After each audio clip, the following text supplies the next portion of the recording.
અમદાવાદમાં છેલ્લા 12 કલાકની અંદર જ અકસ્માતની 3 ઘટના સામે આવી છે, જેમાં દાણી લીમડામાં ચાલીને જતા યુવકને ટ્રકે અડફેટે લેતા મોત નીપજ્યું છે, તો અખબારનગર પાસે એક્ટિવા લઈને જતા વૃદ્ધને પાછળથી આવતા ટ્રકે ટક્કર મારતા વૃદ્ધ બે ભારે વાહનો વચ્ચે જગદાઈ ગયા હતા. આ ઉપરાંત મોટેરા વિસ્તારમાં ટ્રકે અકસ્માત સર્જતા બે યુવક ગંભીર રીતે ઘાયલ હોવાનું સામે આવ્યું છે. શહેરમાં દિવસે ને દિવસે અકસ્માતોની સંખ્યા વધી રહી છે. છેલ્લા 7 મહિનામાં અકસ્માતમાં 230થી વધુ લોકોના મોત થયા છે.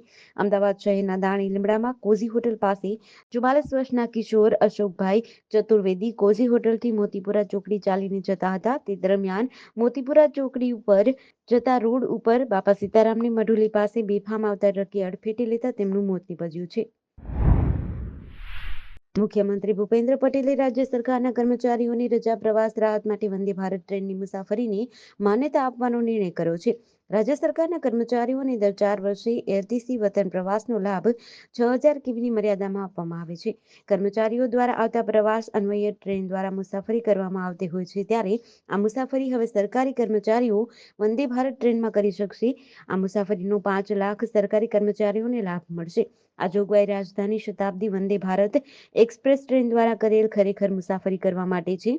મુસાફરીની શરૂઆતનું સ્થળ અને મુસાફરીનું અંતિમ નિર્ધારિત સ્થળ બંને સીધા જ રાજધાની શતાબ્દી વંદે ભારત એક્સપ્રેસ ટ્રેન દ્વારા સંકળાયેલા હોવા જોઈએ. કાલ્પનિક રીતે મળવાપાત્ર ભાડાની ગણતરી કરવા માટે આ જોગવાઈનો આધાર લેવાનો નથી. જે ટ્રેનોમાં હવે રેલવે સત્તાવાળાઓ તરફથી નાસ્તા જમવા સહિતનું રેલવે ભાડું વસૂલ કરવામાં આવે છે, તેમને નાસ્તા જમવા સહિતનું સંપૂર્ણ ભાડું મળવાપાત્ર બનશે. કોઈપણ સ્થળે મુલાકાત લેવાનું અર્થઘટન કર્મચારીનું કુટુંબ તેના વતન સિવાયની જો કોઈ અન્ય જગ્યાએ રહેતું હોય તો તે સ્થળ તે મુજબ કરવાનું રહેશે અને આવા સ્થળે તેનું કુટુંબ રહે છે તે અંગેના આધાર પુરાવા કર્મચારીઓએ રજૂ કરવાના રહેશે.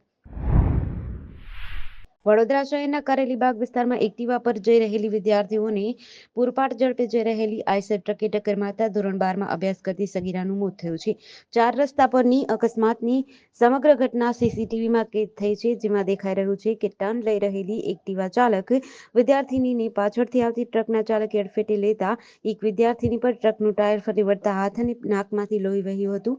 સગીરાને સારવાર મળે તે પહેલા જ મોત નીપજ્યું હતું. આ મામલે કારેલીબાગ પોલીસે ટ્રક ચાલકની ધરપકડ કરીને વધુ તપાસ હાથ ધરી છે.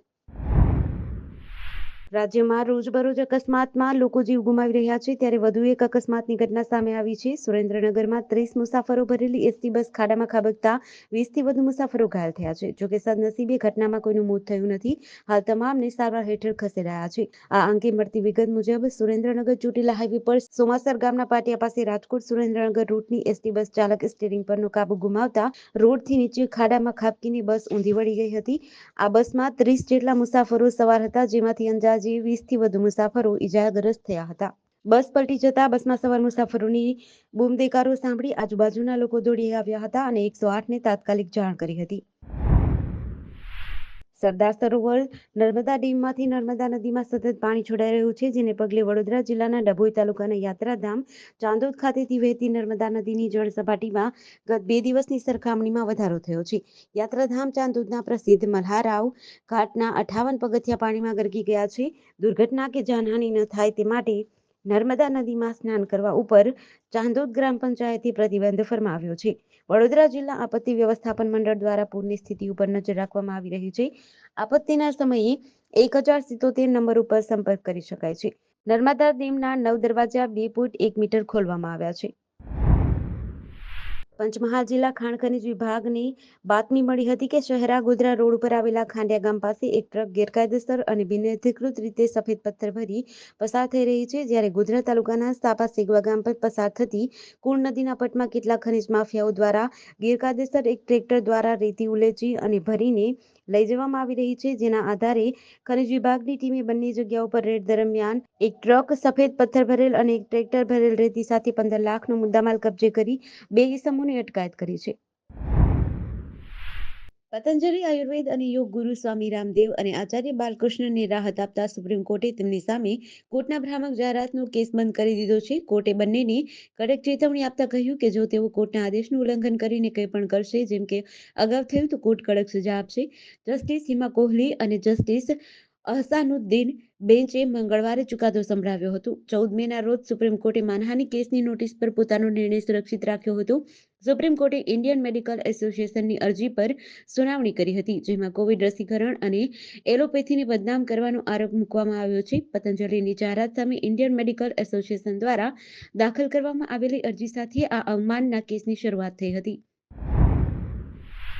યુપીમાં ગંગા અને યમુનામાં પૂર આવ્યું છે. 15 જિલ્લા પૂરથી અસરગ્રસ્ત થયા છે. વારાણસીમાં ગંગામાં 65 ઘાટ ડૂબી ગયા છે, જ્યાં એનડીઆરએફ તહેનાત છે.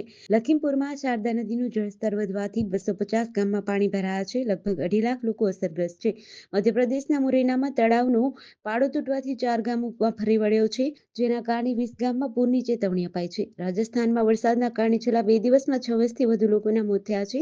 જયપુર સહિત 4 જિલ્લામાં સ્કૂલોમાં રજા જાહેર કરવામાં આવી છે. સોમવારે હિમાચલ પ્રદેશના ચંબામાં એક પહાડ પરથી પથ્થરો પડવાના કારણે 2 લોકોના મોત થયા છે. યુપીમાં ચોમાસા દરમિયાન 33 જિલ્લામાં પૂર, 17 લોકોના મોત. યુપીમાં આ ચોમાસાની સિઝનમાં 33 જિલ્લાઓમાં પૂર આવ્યું છે, જેમાં કુલ 17 લોકોના મોત થયા છે. યુપી, ઉત્તરાખંડ અને હરિયાણાની સરહદ પર સ્થિત હથની કુંડ બેરેજમાંથી 40,000 ક્યુસેક પાણી યમુના નદીમાં છોડવામાં આવ્યું છે. ખાણીપીણીના શોખીન સુરતીલાલાઓ વારંવાર તહેવારે અલગ-અલગ પ્રકારની મીઠાઈઓ આરોગવા માટે જાણીતા છે. ત્યારે અખાદ્ય માવો ખાવાથી આરોગ્યને પણ નુકસાન થઈ શકે છે. જેને ધ્યાનમાં રાખીને આરોગ્ય વિભાગે કાર્યવાહી શરૂ કરી છે. શહેરના અલગ-અલગ ઝોનમાં માવા વિક્રેતાઓને ત્યાં પહોંચી સેમ્પલ લેવાની કાર્યવાહી હાથ ધરી હતી.